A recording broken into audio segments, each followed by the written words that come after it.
Ciné pas très connu, la série cinéma de Chanda et Chignon.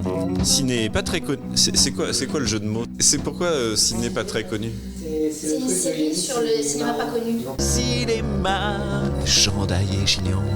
Chanda et Chignon. Dans cet épisode, Paloma Sermondaï parle de son métier de réalisatrice de films avec Sébastien Garroc, exploitant cinématographique. Ciné pas très connu. La série cinéma de Chanda et Chignon. Bonjour Paloma. Bonjour. Qu'est-ce que cela signifie être réalisatrice ?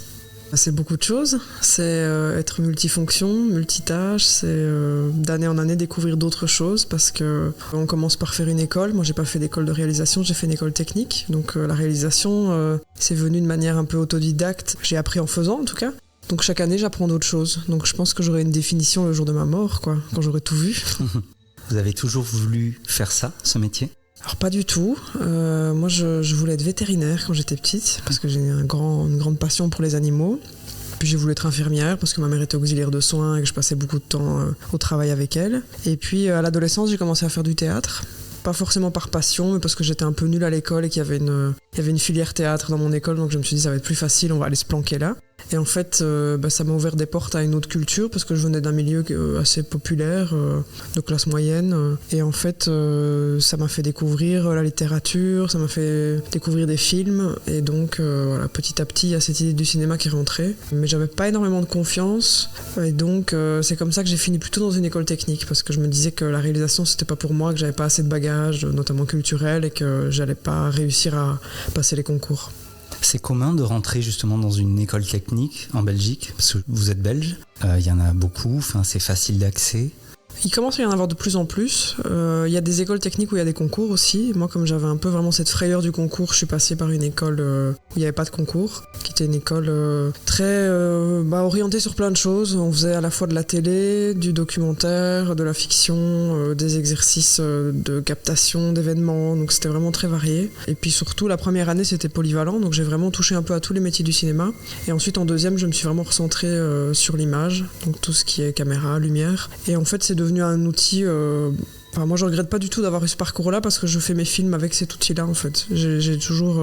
J'assume complètement ce métier que j'ai appris et je travaille avec. Et donc, c'est sans doute pour ça que j'ai une démarche très documentaire, même quand je fais de la fiction, parce que je vais avec ma caméra, je filme les choses et c'est un moyen d'écriture presque pour moi de filmer.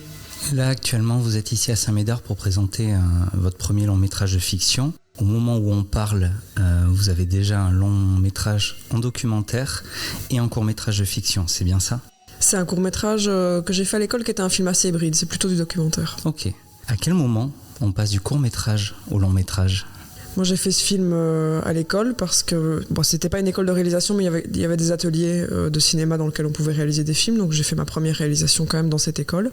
Et puis je suis sortie de l'école, j'ai travaillé un long moment une année en fait, comme technicienne sur des gros tournages. Donc j'ai vraiment vu l'industrie du cinéma en tant qu'assistante cam.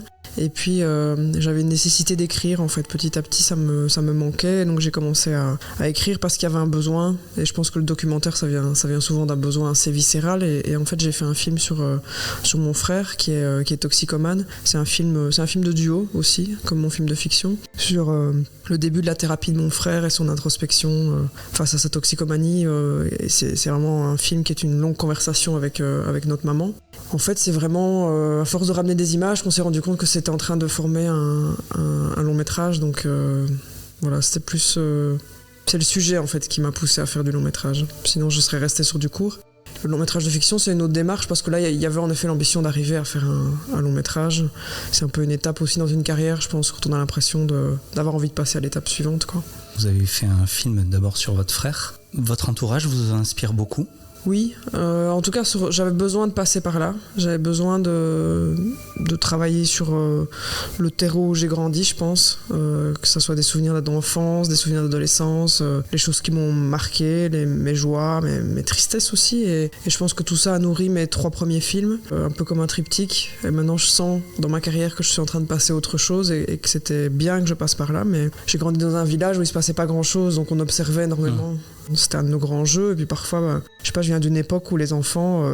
moi, ma mère, elle se posait pas la question, elle me traînait partout en fait. Donc j'avais pas le choix que d'observer ce qu'il y avait autour de moi parce que c'était la seule activité qui était à ma disposition. Est-ce que vous vous considérez comme une créatrice ? C'est un grand mot. Oui, je pense parce que je nourris beaucoup mon travail. Quand j'écris un film, ça passe d'abord par la recherche d'images, de sons, d'une ambiance, de souvenirs. Puis comme j'ai beaucoup travaillé l'image, ça passe énormément par la colorimétrie des choses, une recherche de palette de couleurs. Donc oui, je pense que tout ça, ça peut amener à la création. Quel est selon vous le plus difficile dans votre métier ?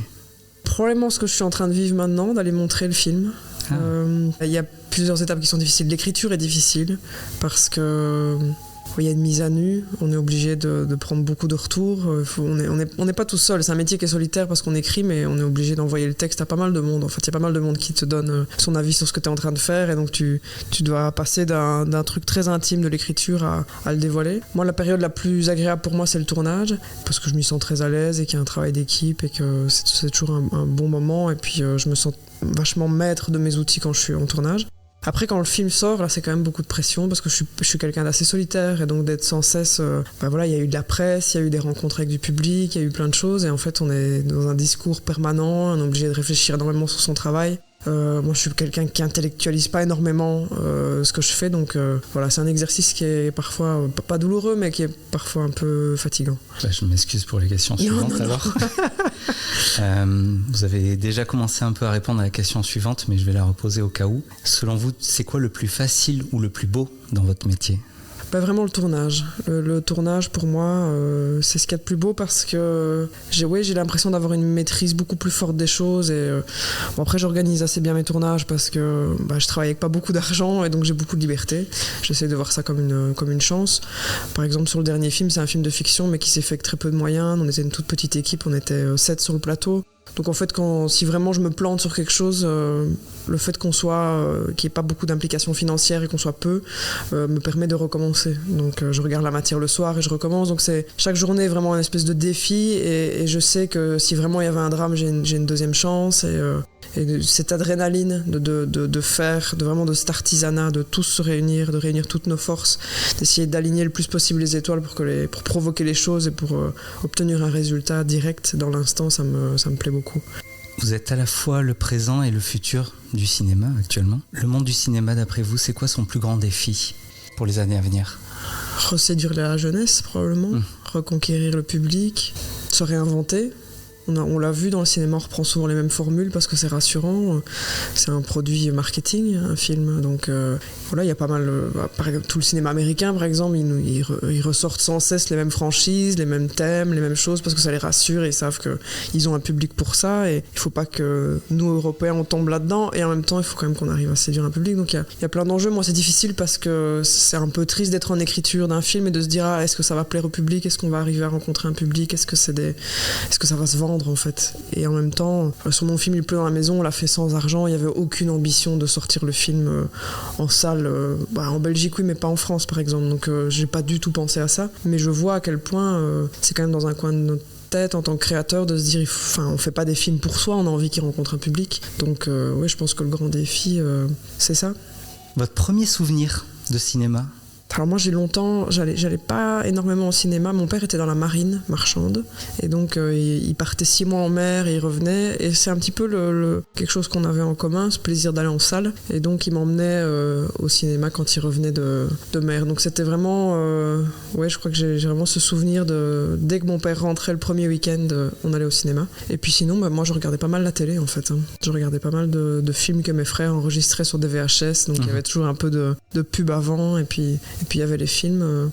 Mais oui, le premier plaisir coupable, c'est de regarder Orange Mécanique, je crois, avec mes frères, beaucoup trop jeunes, parce que ma maman travaillait tout le temps, que mon père était pas là et qu'on se retrouvait devant la télé. Mes frères sont beaucoup plus âgés que moi, donc j'étais toujours en train de me faufiler pour regarder les films qu'ils regardaient. Et puis en salle, je pense que les premiers gros films plaisir, c'était Harry Potter, en fait. C'est là où je commençais à pouvoir prendre le bus toute seule et aller au cinéma sans personne.